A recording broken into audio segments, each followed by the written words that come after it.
You don't understand how things work here. Pay up or lose your house. That's what the HOA president sneered yesterday, waving a foreclosure notice in my face. Not a warning, full foreclosure. Over a $47 trash can fine. $47. They'd already placed a lien and scheduled my home for public auction next week. I got home at 1 a.m., exhausted from a month-long work trip. Legal papers littered my kitchen counter. To my neighbors, I'm just the quiet retiree who keeps to himself. The perfect target for this power-hungry president. But sitting right beside her foreclosure packet is something she overlooked. My work credentials, and the records proving every step they took was blatantly illegal. She has no idea what I really do for a living. She messed with the wrong house, and the absolute wrong person. What would you do if an HOA tried to steal your home over pocket change? Drop your worst HOA nightmare in the comments, and tell me what state you're watching from. I read them all. Let me back up and show you how a federal judge ended up staring at foreclosure papers over a bird feeder. I'm Thaddeus Blackstone. 15 years on the federal appellate bench, handling everything from terrorism cases to constitutional law. But 18 months ago, Elena lost her battle with cancer. The silence in our DC townhouse became unbearable. Every corner held memories that cut like glass. So I did what any grieving widower would do. I bought a modest house in Willowbrook Estates, told my neighbors I was a retired government worker, and tried to disappear into suburban anonymity. Elena always loved cardinals. During her chemo sessions, she'd watch them for hours through our bedroom window. "Their wings remind me that beauty survives everything," she'd whisper. So the first thing I did in my new home was hang her favorite bird feeder in the backyard. That's when I met Brinley Ashworth. Picture a woman who drives a white Escalade with blessed vanity plates and treats HOA violations like personal vendettas. At 48, she'd been our self-appointed neighborhood dictator for 6 years, unopposed, because who wants that headache? "Sir, that's an unauthorized exterior modification, $25 fine." The smell of her expensive perfume couldn't mask the stench of petty power. I paid it, figuring it was the cost of peace. Big mistake. Next came my mailbox, apparently 2.3 inches outside her imaginary compliance zone. $50. She actually brought a measuring tape and photographed her manicured nails holding it. The crunch of gravel under her designer heels became the soundtrack of my harassment. Then came the trash can incident that sealed my fate. I left for Denver to preside over a month-long federal terrorism case. While I was protecting national security, Brinley was building her case against my garbage bin. $47 for extended visibility violation. My trash can stayed out 12 minutes past pickup. But here's where Brinley revealed her true genius. While I was gone, she fast-tracked all 3 violations through some legal loophole that turned $122 in fines into a full property lien. HOAs can place liens for unpaid fines, but most states require 90 days notice and proper hearings. Emergency procedures often skip these protections during owner absences. Always designate someone to monitor HOA correspondence during extended travel. When I got home Monday night, my house had already been seized. Lien filed, foreclosure scheduled, auction set for next week.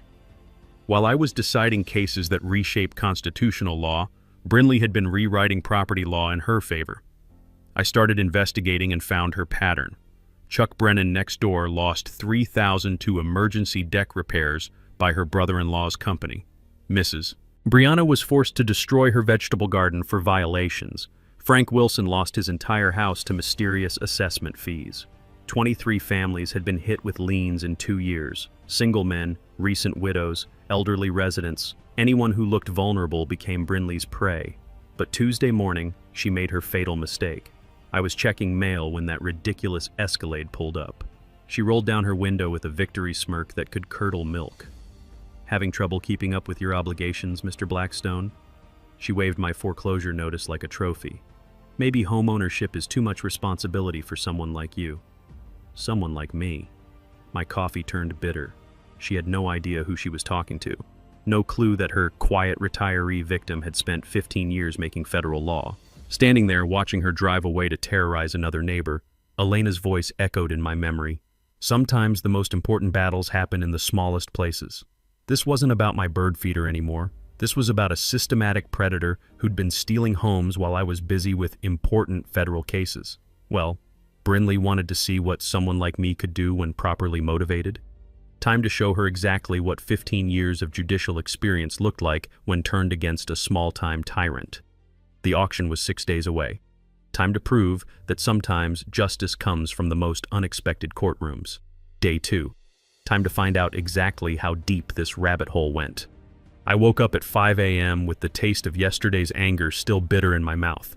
The smell of fresh coffee couldn't wash it away. While most people were dreaming, I was doing what federal judges do best: building a case. First stop, the county clerk's office. After 15 years on the bench, I knew exactly where predators hide their tracks, in plain sight, buried under legal jargon that most people won't challenge. What I found made my blood pressure spike higher than my caffeine level.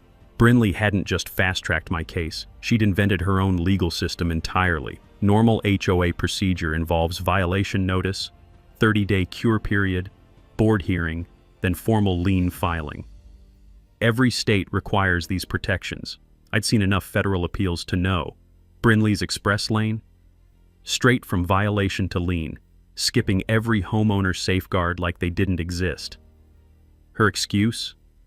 Emergency enforcement authority during my absence. Apparently my bird feeder posed such an immediate threat to community standards that constitutional due process became optional. Then came the moment that changed everything. While the clerk printed my documents, her young assistant leaned over, clearly someone who'd seen this movie before. "Sir, you're the 4th one this month," she whispered, glancing around nervously. "Same violations, same emergency procedures. Always happens when homeowners travel." My judicial instincts kicked into overdrive. Brinley wasn't just targeting vulnerable people. She was timing her attacks like a military operation. I filed an emergency stay that afternoon, using every procedural trick 15 years of federal practice had taught me. Constitutional due process violations, discriminatory enforcement patterns, procedural irregularities buried in citations that would make Supreme Court clerks weep. Not identifying myself as a federal judge, just a very well-informed citizen exercising his rights. But filing paperwork was just foreplay. Time for real investigation. That evening, I walked through Willowbrook Estates as golden sunset painted the neighborhood. Beauty couldn't hide the ugly truth emerging with each block. Foreclosed properties with overgrown lawns, for sale signs gathering dust, elderly neighbors who'd suddenly stopped making eye contact. Chuck Brennan was watering his flowers when I approached. 60-something retired plumber with hands that spoke of honest work and calloused integrity. "Heard you got the Brinley special," he said without looking up. Water hitting petunias filled the silence. "How'd you know?" "Same look we all had, like someone gut-punched you with a legal document." He turned off his hose, finally meeting my eyes. "Want to know how deep this really goes?" Chuck's story made my prosecutor instincts scream. 3 years ago, Brinley cited his deck for structural non-compliance, demanding immediate repairs by her brother-in-law's company. $3,000 for work any handyman could have done for $500. "Here's the beautiful part," Chuck continued, voice dripping sarcasm. "Those violation photos, taken from inside my backyard." She trespassed to build her case. I remembered reading about similar cases during my federal tenure. HOA board members thinking authority meant unlimited access. Most states require 24-hour written notice for property inspections, and unauthorized entry to gather evidence violates both trespass laws and due process. Any case built on illegal evidence should crumble faster than Brinley's credibility. How many others? More than you'd think. Mrs. Brianna lost her vegetable garden to manufactured violations. Frank Wilson, they hit him for $5,000 in special assessments right after his wife died. Henderson family down the block got forced to repaint their house 3 times because colors were suddenly non-compliant. The pattern crystallized with terrifying clarity. This wasn't HOA abuse. It was organized financial predation dressed in legal costume. Brinley had created a family business model. Her brother-in-law grabbed repair contracts. Her real estate friend handled distressed sales. Her attorney fast-tracked liens with suspicious efficiency. But the smoking gun was hiding in the timing. Every emergency enforcement happened during homeowner absences. Business trips, family emergencies, medical procedures. She'd been stalking calendars and striking when victims couldn't defend themselves. That night, I spread documents across my dining room table like evidence in a federal case. The paper trail told a story any prosecutor would love. Systematic targeting, procedural violations, financial conflicts of interest. The irony was perfect. My Denver trip wasn't random vacation. It was documented federal business with official itineraries, security coordination, court records.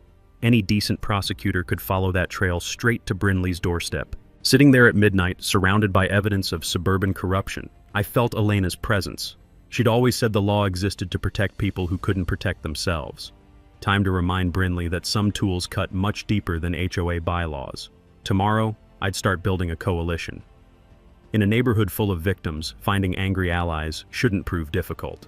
But tonight, staring at Brinley's handiwork spread across my table, one thing became crystal clear. She'd picked the wrong house to target, and definitely the wrong federal judge to underestimate. This was about to become very educational for everyone involved. Day 3. Time to turn victims into an army. The morning air smelled like rain and revolution. I'd spent the night connecting dots between Brinley's victims, and now it was time to connect the people themselves. 15 years of federal cases had taught me that justice isn't a solo sport. It requires teammates who refuse to stay silent. Mrs. Brianna was watering her flowers when I approached, but her garden looked nothing like the lush paradise Chuck had described. Where vegetables once grew, there was only bare soil and the ghost of community spirit. "Mr. Blackstone," she said without looking up, "I wondered when you'd come by. You heard about my situation? Honey, Brinley drove past your house 3 times yesterday with her windows down, celebrating like she'd won the lottery." Mrs. Brianna's laugh held bitter wisdom. "She always celebrates too early." Inside her kitchen, the smell of jasmine tea couldn't mask the sadness in her voice as she told her story. 20 years of growing tomatoes and herbs for elderly neighbors who couldn't shop easily. Then Brinley arrived with her clipboard and manufactured violations. $50 became $200 with penalties, then $500 when I couldn't pay fast enough. Her hands shook slightly. Fixed income means choosing between medicine and fighting HOA fines. The garden lost, but Mrs. Brianna had been doing something Brinley never expected from a harmless old lady. "I documented everything," she said, leading me to her dining room. The table was covered with manila folders, each labeled with a neighbor's name. 43 families in 2 years. Every violation, every photo, every payment demand. My prosecutor instincts started humming. This wasn't random harassment, this was systematic financial predation with a paper trail. Why keep all this? Because I knew someone would eventually have the tools to stop her. Mrs. Brianna studied my face with uncomfortable intensity. "Question is, are you that someone, Mr. Blackstone?" Before I could answer, Chuck appeared at her back door with a woman I hadn't met. Jessica Martinez, mid-30s, carrying the exhausted determination of a working mother pushed beyond her limit. "Figured you'd end up here," Chuck said. "Meet our resistance cell." Jessica's story added another ugly piece to Brinley's pattern. Single mother, 2 jobs, rarely home when violations mysteriously appeared. "She cited my kids' bicycles for being visible from the street," Jessica said, voice tight with controlled rage, "called them detrimental to community aesthetics.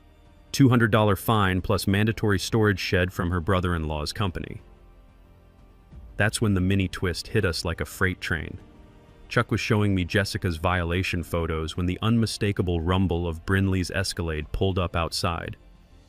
Through Mrs. Brianna's window, we watched her park across the street, engine running, phone pressed to her ear, camera visible on her dashboard. "She's been doing surveillance runs since yesterday," Jessica whispered. "Following anyone who visits you, building files." My blood went cold. This wasn't just financial abuse. This was psychological warfare designed to isolate victims and prevent organized resistance. But Brinley had just made a tactical error that would have gotten her laughed out of federal court. "She's creating evidence of intimidation and retaliation," I said, judicial training kicking into high gear. "Every photo she takes of us meeting becomes prosecutable harassment." My counter-move came straight from federal investigation playbooks. Turn her surveillance into our advantage.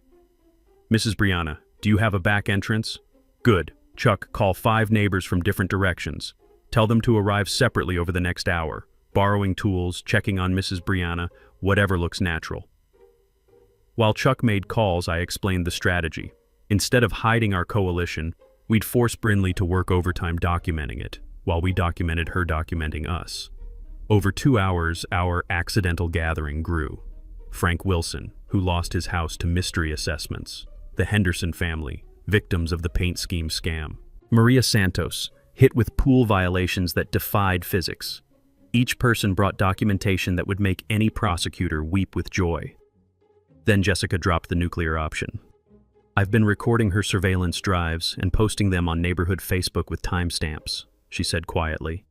Turns out she's been stalking families for months before violations appear. Frank leaned forward, weathered hands trembling with more than age. She served violation papers 6 days after my wife's funeral, said my grief was affecting property maintenance standards. The room went silent. Even after 15 years of federal courtrooms, that level of calculated cruelty made my chest tighten with rage.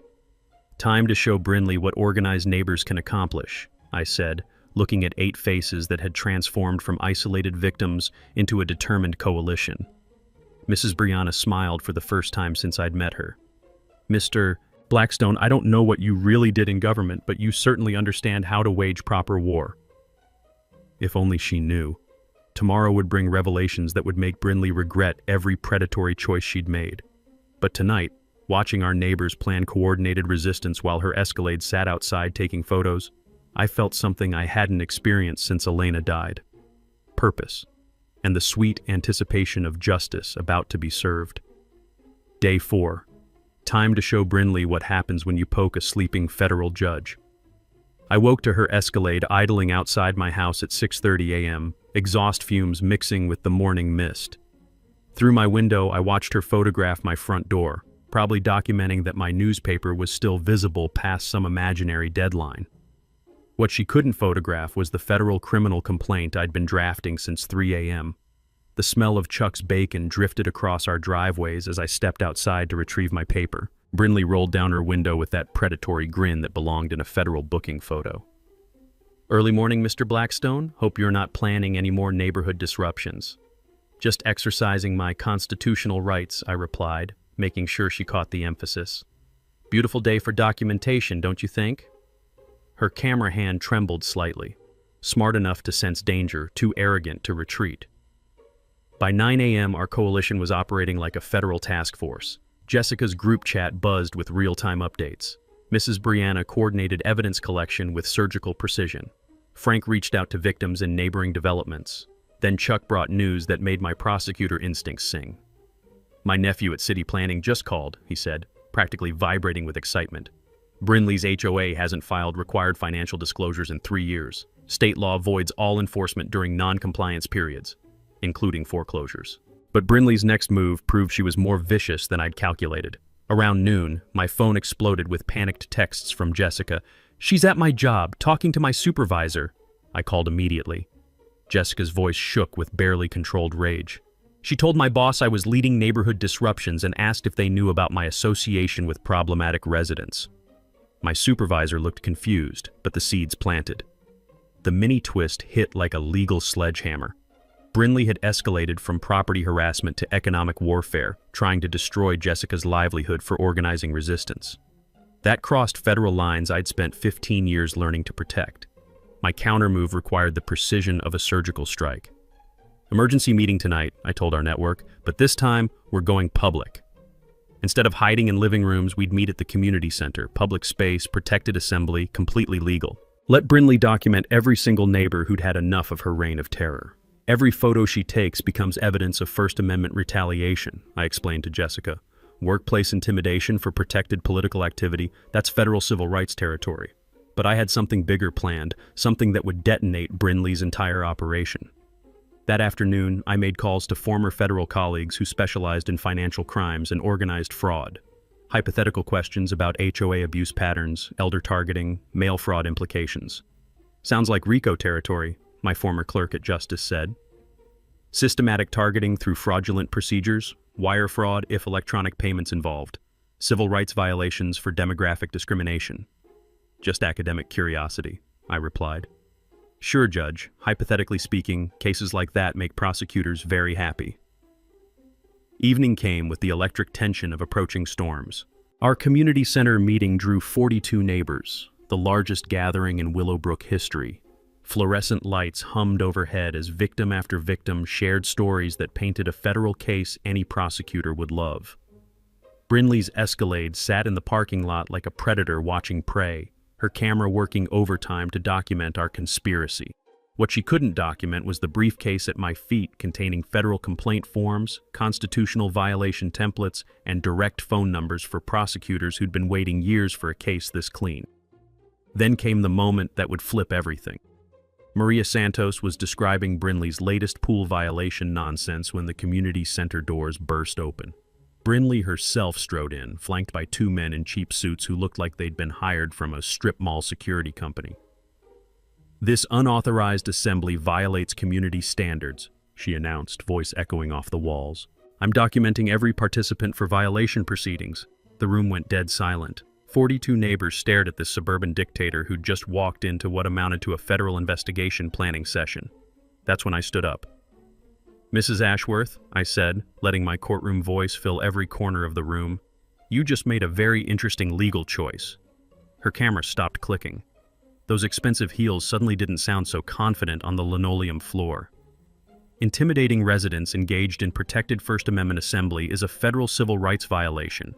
Retaliation against workplace reporting constitutes conspiracy, and threatening 42 citizens simultaneously? I smiled the way I used to smile at defendants who'd just incriminated themselves on the record. "Well, that's what prosecutors call a pattern of racketeering activity." Brinley's face went white as community center tiles. Tomorrow she'd discover exactly what kind of retired government worker she'd been harassing.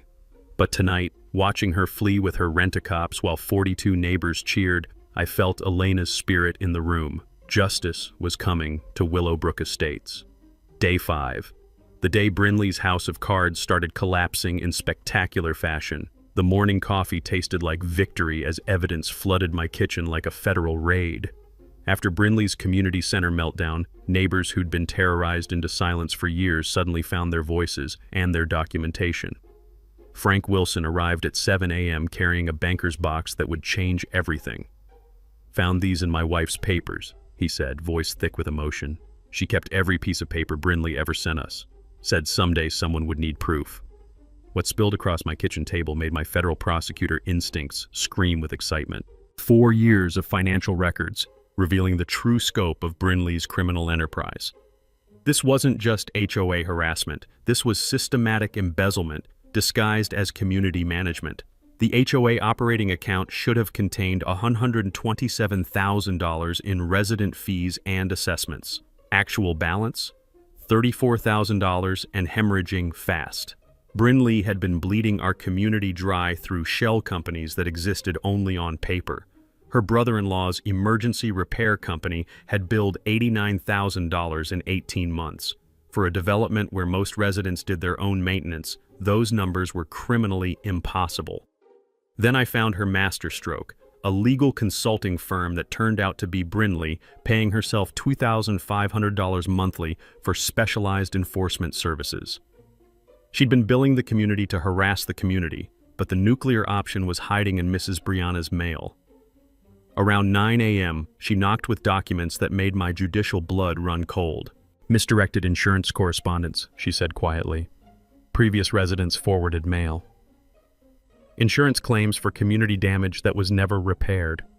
Pool equipment failure, $15,000 claimed. 0 spent on actual fixes. Clubhouse roof damage, $22,000 in insurance money, while residents still used buckets to catch rainwater during meetings." The smell of fraud was so thick it practically choked my kitchen air. I'd prosecuted enough financial crimes to recognize this pattern. Organized theft using legal procedures as camouflage. Mail fraud, wire fraud, insurance fraud, elder abuse, civil rights violations for systematic demographic targeting. Brinley thought meticulous documentation made her untouchable. Instead, she'd been building a federal case against herself for years. Every violation notice mailed through postal service, mail fraud jurisdiction, every electronic payment demand, wire fraud territory, every elderly resident targeted, federal elder abuse statutes. By noon, I had enough evidence to bury her for a decade, but something even better was about to unfold. My phone exploded with Jessica's panicked voice. Turn on Channel 7 News now. I grabbed the remote and my coffee cup nearly slipped from my hands. Breaking news banner. Federal investigation launched into suburban HOA fraud ring. The reporter was standing outside Willowbrook Estates, interviewing neighbors I recognized from our coalition meetings. Sources confirm the FBI has opened a formal investigation into systematic financial crimes targeting elderly residents through fraudulent homeowner association procedures. My phone rang immediately. Unknown number. Judge Blackstone? The voice was crisp, professional. This is Agent Sarah Martinez, FBI Financial Crimes Division. We understand you might have information relevant to our investigation into Willowbrook Estates' HOA activities. The room went silent except for my heartbeat thundering in my ears. How did you... Sir, your former colleagues at Justice speak very highly of your investigative instincts. They suggested you might be uniquely positioned to assist our inquiry. Through my window, I could see news vans arriving, FBI vehicles with tinted windows, and Brinley's Escalade sitting motionless in her driveway like a white elephant about to be seized as evidence. Agent Martinez, I said, feeling Elena's spirit fill the room with satisfaction. I think you're going to find this case very interesting. Tomorrow's foreclosure auction was about to become the least of Brinley's problems. The federal government had finally arrived at Willowbrook Estates, and they brought handcuffs, day 6. The calm before Brinley's very public hurricane. My living room looked like a federal war room at 6 a.m. Agent Martinez sat surrounded by evidence boxes while her team set up surveillance equipment that would make NASA jealous. Judge Blackstone, she said, studying financial documents with the appreciation of a prosecutor who'd found Christmas morning. This RICO case is so clean it practically prosecutes itself. Systematic targeting, organized fraud, elder abuse. She documented everything. The smell of fresh coffee mixed with the electricity of a perfectly orchestrated federal takedown. But I had something more satisfying than standard prosecution in mind. Agent Martinez, what's your arrest timeline? We could take her this morning. Wire fraud alone means 20 years federal time. I propose something better. Tomorrow's auction happens at 2 p.m., community center, full media coverage. Brinley plans to personally oversee what she thinks will be my public humiliation. Agent Martinez's eyes lit up with prosecutorial poetry. Public arrest in front of all her victims? Every HOA tyrant in America needs to see what happens when you systematically abuse vulnerable people. I pulled out my phone, showing her the media coordination Jessica had arranged. Channel 7 is broadcasting live, 3 newspapers sending photographers, social media campaigns already viral. The next hours moved like a precision federal operation. State investigators prepared civil asset forfeiture to freeze HOA accounts and recover $127,000 in stolen funds.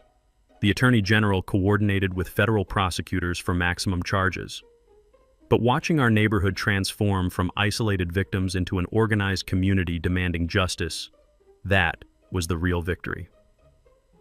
Chuck arrived with a pickup loaded with folding chairs, the metallic clanking echoing through the morning air. Mrs. Brianna's making cookies for media folks. Says reporters work better when properly fed. Jessica had become our unofficial press coordinator, scheduling victim interviews while maintaining operational security. Channel 7 wants live coverage. They're calling it Federal Justice Comes to Suburbia. Then Frank Wilson brought news that made my judicial heart sing. My daughter's Chicago Tribune picked up the story. They're sending photographers tomorrow. Editor says if this goes viral, it could spark nationwide HOA reform legislation. The domino effect was beautiful. One federal investigation becoming a movement that could protect vulnerable homeowners nationwide. But around 3 p.m., Brinley made her final desperate move. A process server appeared with emergency court papers that made Agent Martinez burst into laughter. Brinley was seeking an injunction to stop the auction, claiming intimidation by organized criminal elements. She was accusing us of exactly what she'd been doing for years. She just filed provably false statements about an ongoing FBI investigation, Agent Martinez said, practically grinning. That's additional perjury and obstruction charges. Even better, she'd filed in state court while referencing federal crimes and investigations. Any competent judge would transfer to federal jurisdiction immediately, adding forum shopping violations to her growing list of felonies. Brinley had just handed prosecutors another conviction while trying to escape consequences of her previous crimes. I remembered a key principle from my federal tenure. Criminals often defeat themselves through escalating desperation.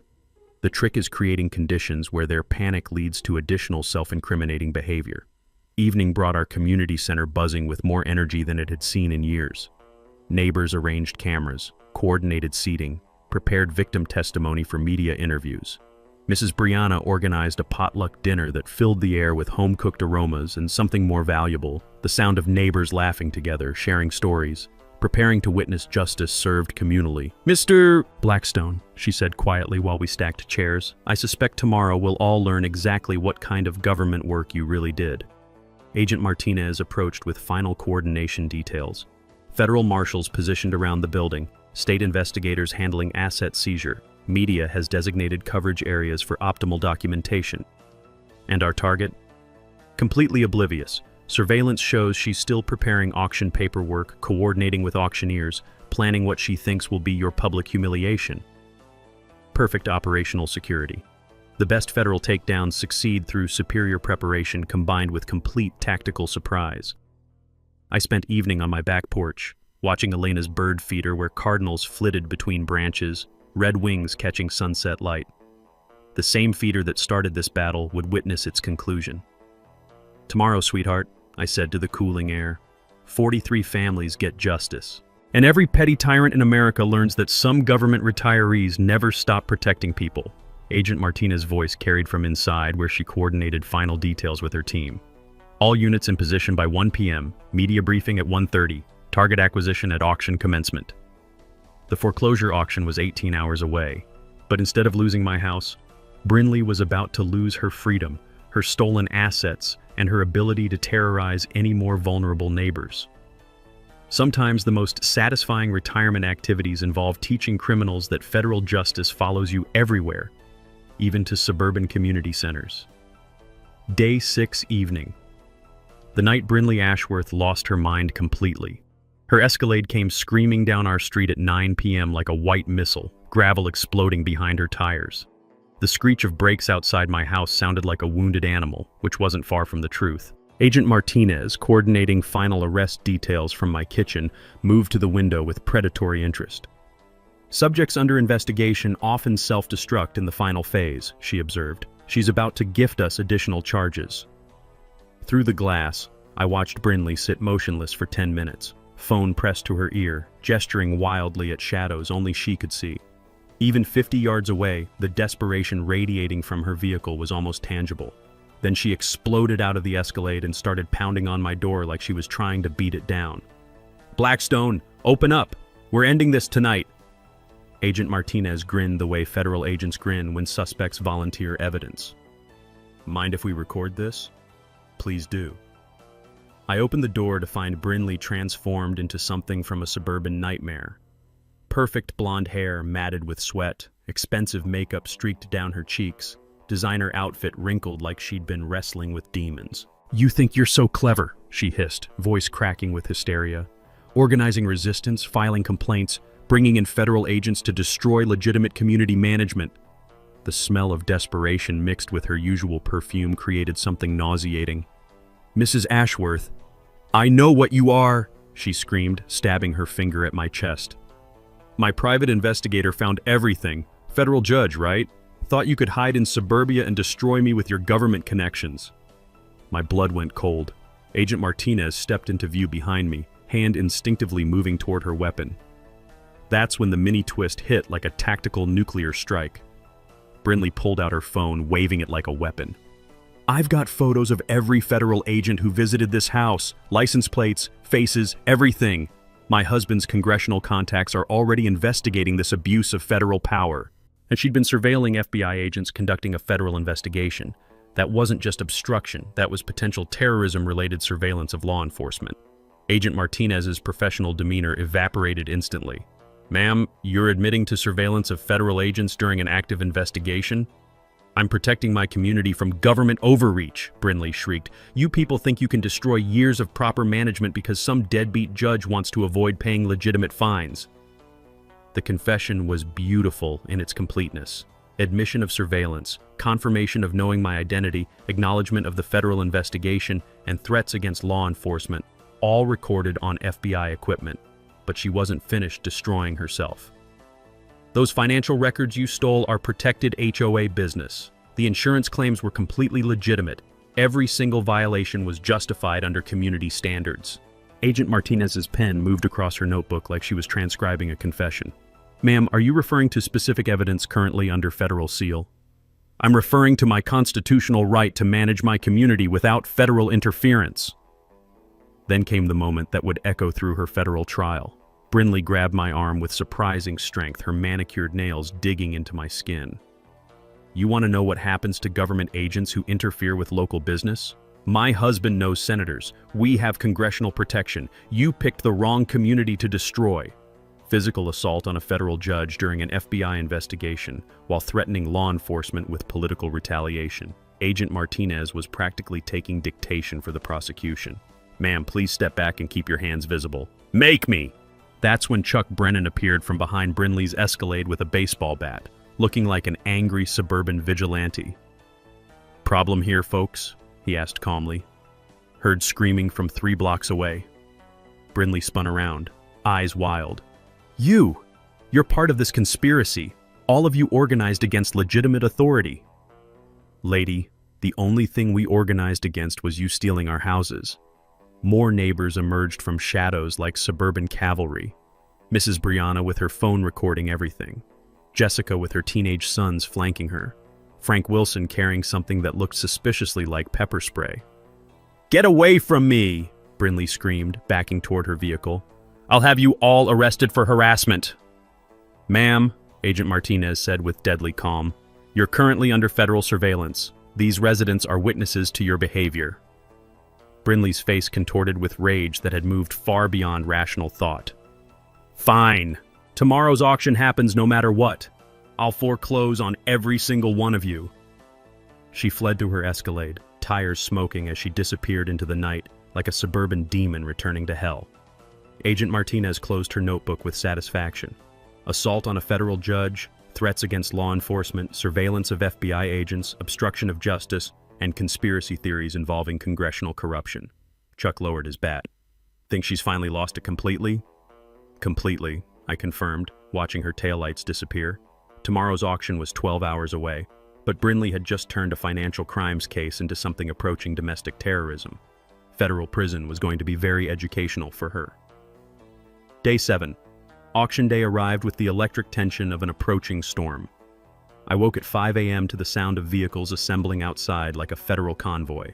FBI surveillance units, state investigator cars, news vans, with satellite dishes reaching toward the dawn sky. The smell of diesel exhaust mixed with morning coffee from Agent Martinez's command post in my garage. Target's been active all night, Martinez reported, studying surveillance photos on her tablet. She attempted to access Community Center at 2 a.m., tried to break into the HOA office at 3, and made 17 phone calls to numbers we're still tracing. Through my window, Willowbrook Estates looked like a neighborhood under siege. News crews setting up equipment, federal agents coordinating positions, neighbors gathering in small groups with the nervous energy of people about to witness history. But the morning's first shock came from an unexpected source. Chuck knocked on my door at 7 a.m. with news that made my judicial blood run cold. She's not alone, he said grimly. 3 black SUVs arrived at her house an hour ago. Men in suits who looked like they know how to break things professionally. Agent Martinez immediately got on her radio. Command, we have unknown subjects at target residence, requesting background checks on all vehicles. The response crackled back within minutes. Private security firm. Registered to shell company with ties to political consulting group. No criminal records, but several civil litigation histories. Brinley had hired muscle, professional intimidation specialists who operated in the gray area between legal pressure and outright threats. She's escalating to physical intimidation, Martinez observed. Desperate subjects often hire protection when they know arrest is imminent. But the mini twist came when Mrs. Brianna called with intelligence that changed everything. They're not just here for protection, she reported, voice shaking slightly. I saw them unloading equipment from those vehicles. Cameras, recording devices, something that looked like electronic surveillance gear. Brinley wasn't just planning to intimidate, she was planning to document and weaponize today's events. probably hoping to catch federal agents in compromising positions, record victim statements for later retaliation, or create propaganda about government overreach. My countermove required the precision of 15 years in federal courtrooms. Agent Martinez, what's your protocol for suspects who attempt to surveil ongoing federal operations?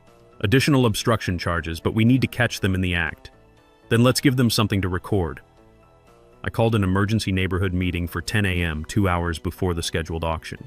Not to hide our activities, but to make them so public that any surveillance would become evidence of continued harassment. The community center filled with 73 neighbors, more than had ever gathered for any HOA meeting. The fluorescent lights hummed overhead while victim after victim shared stories for the news cameras, creating a permanent record of Brinley's systematic abuse. Sure enough, Brinley's hired surveillance team positioned themselves around the building with professional-grade equipment, photographing faces, recording statements, documenting license plates.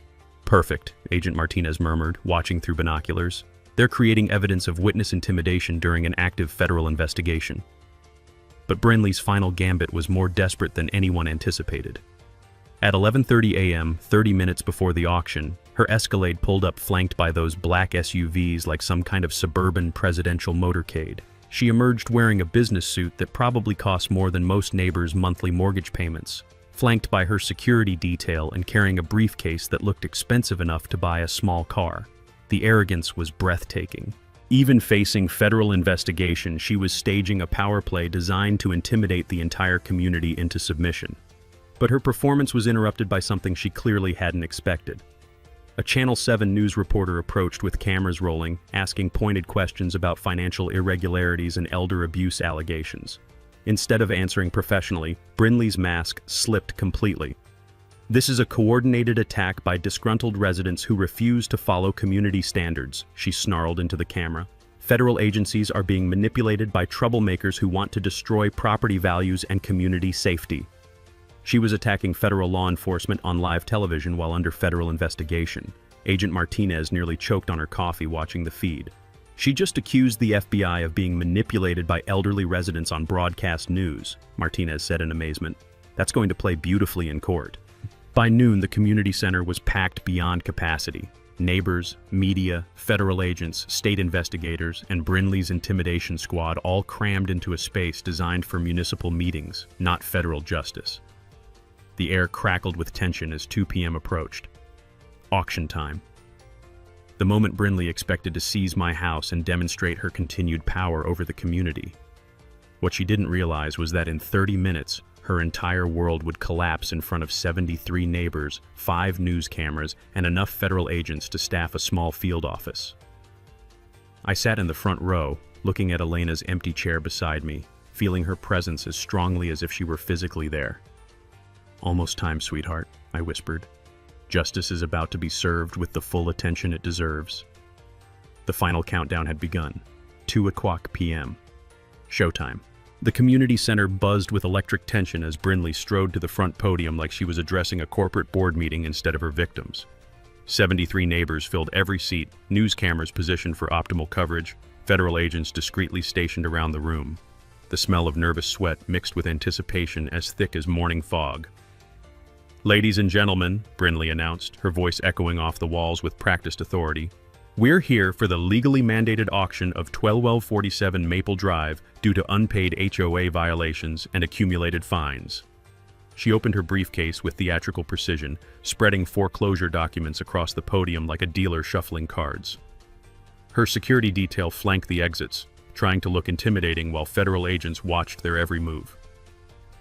Opening bid is set at $847 to cover outstanding violations, interest, and legal fees. And the auctioneer, a nervous man who clearly hadn't expected this level of media attention, stepped forward with his microphone. But before he could speak, I stood up from my front row seat. "Point of order." My courtroom voice cut through the room like a blade. Brinley's confident smile flickered for just a moment. "Sir, this is a legal proceeding. Please remain seated." "Mrs. Ashworth, I believe there's something about my background you should understand before proceeding." Agent Martinez moved closer to the front, hand resting casually on her badge. The news cameras swiveled toward me like heat-seeking missiles. "I am the Honorable Thaddeus Blackstone, United States Federal Judge for the Fourth Circuit Court of Appeals." The room went dead silent. You could have heard a pin drop on the industrial carpet. Brinley's face transformed through a spectrum of emotions: confusion, disbelief, recognition, and finally, pure terror. Furthermore, I continued, letting my judicial authority fill every corner of the room, you are currently under federal investigation for wire fraud, mail fraud, elder financial abuse, and racketeering under the RICO statute. The auctioneer backed away from the podium like it had caught fire. This is impossible, Brinley whispered, her voice barely audible. You're just a retired government worker. You can't be... Agent Martinez, I said calmly. I believe you have something for Mrs. Ashworth. Agent Martinez stepped forward, badge gleaming under the fluorescent lights, and the entire room seemed to lean forward in collective anticipation. Brinley Ashworth, you're under arrest for violations of federal wire fraud statutes, mail fraud, conspiracy to commit elder financial abuse, and racketeering activities affecting interstate commerce. The handcuffs clicked shut around Brinley's wrists with the finality of a judge's gavel.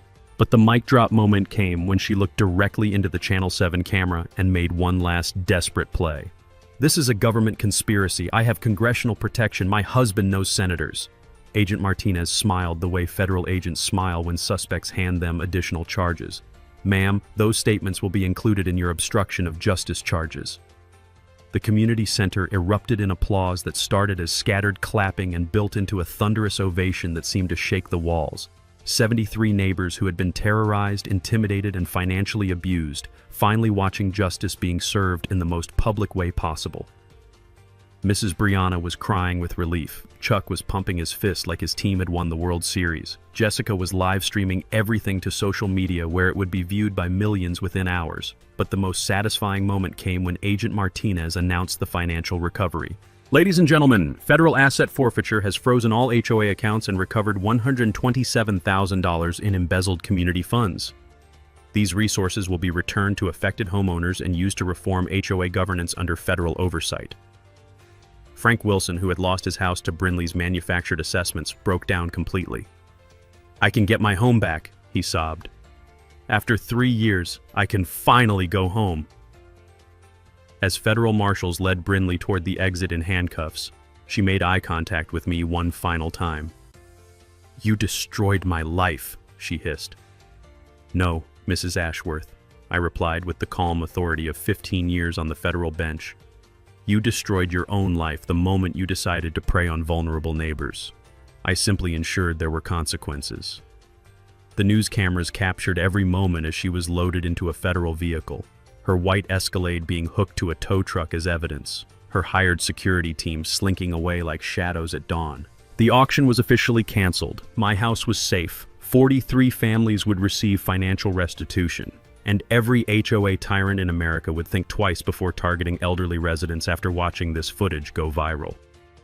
As the crowd slowly dispersed, neighbors hugging each other and planning celebration dinners, I felt Elena's presence stronger than ever. Justice served, sweetheart, I whispered to the empty chair beside me, just like you always believed it should be. Outside, the sound of news helicopters mixed with the laughter of children, finally able to ride their bicycles without fear of violation notices. Willowbrook Estates was free. 1 month later.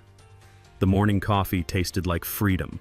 I sat on my back porch watching cardinals flit around Elena's bird feeder, the same feeder that started this entire battle. The autumn air smelled like fresh possibilities instead of fear and litigation. The transformation of Willowbrook Estates had been remarkable to witness. Brinley Ashworth was currently residing in federal detention awaiting trial, facing a potential 15-year sentence that would ensure she never terrorized another neighborhood. Her assets had been seized, her shell companies dissolved, her family's contracting business shut down pending investigation. But the real victory wasn't her punishment. It was watching a community heal. The $127,000 in recovered funds had been returned to victimized families with interest. Frank Wilson was back in his house, tending a garden that Mrs. Brianna had helped him replant. The Henderson family had their property restored to original condition at HOA expense. Jessica's kids rode their bicycles freely without fear of manufactured violations. Chuck knocked on my back door with his usual morning greeting and a steaming cup of coffee. "Morning, Your Honor," he said with a grin that had become routine. The neighborhood had collectively decided that my judicial title wasn't going back into hiding. Any word on the federal legislation? Jessica says the Homeowner Protection Act passed committee yesterday, should reach full Senate vote next month. The ripple effects had exceeded every expectation. Frank's daughter's news story had sparked nationwide investigations into HOA abuse patterns. Congressional hearings were exposing systematic elder targeting across multiple states. Federal prosecutors were building cases against similar operations from coast to coast. But the most satisfying change was local and personal. We'd established the Willowbrook Community Fund using recovered assets, providing scholarships for residents' children and emergency assistance for elderly neighbors. Mrs. Brianna managed it with the efficiency of someone who'd been waiting years to channel her organizational skills toward helping instead of surviving. The annual Democracy Day Festival was scheduled for next weekend, a community celebration of civic engagement and accountability. Local news would cover it as a model for neighborhoods nationwide. My phone buzzed with a text from Agent Martinez. Guilty plea hearing scheduled for Friday. She's accepting 20-year federal sentence in exchange for cooperation against similar operations in 3 other states. Justice moving forward with the inexorable momentum of federal law. Elena's voice seemed to whisper through the morning breeze. Sometimes the smallest battles create the biggest victories. She'd been right, as always. What started as harassment over a bird feeder had become a federal case study in protecting vulnerable communities from predatory abuse. The doorbell rang, interrupting my morning reflection. Mrs. Brianna stood on my front step with a manila envelope and the smile of someone delivering good news. Official documents for your signature, Mr. Federal Judge. The community wants you as permanent HOA board president. Unanimous vote. I laughed, the first genuine laughter I'd felt since Elena died. Mrs. Brianna, after 15 years of federal cases, I'm not sure I'm ready for HOA politics. Perfect qualification. You've seen real corruption, so you'll spot the fake stuff immediately. She had a point. After prosecuting organized crime and terrorism cases, managing community pool maintenance and landscaping standards would feel like vacation. Besides, she continued, someone needs to ensure this never happens again. Who better than someone who knows exactly how to build federal cases against suburban tyrants? The wisdom in her words was undeniable. Communities needed protectors who understood both local needs and legal consequences of abuse. All right, Mrs. Brianna, but I want Jessica as vice president and Chuck as treasurer. This board represents the neighbors who fought back, not just another authority structure. Already arranged. Frank's handling communications, Maria's managing maintenance, and I'm keeping the financial records transparent enough for federal auditing. Perfect. A neighborhood run by people who'd experienced systematic abuse would never tolerate its return. As Mrs. Brianna headed home, I looked back at Elena's bird feeder where cardinals continued their eternal dance between the branches. Well, sweetheart, I said to the morning air, retirement's been more interesting than expected, but I think you'd approve of the results. The sound of children's laughter echoed through Willowbrook Estates, the truest measure of a community's health.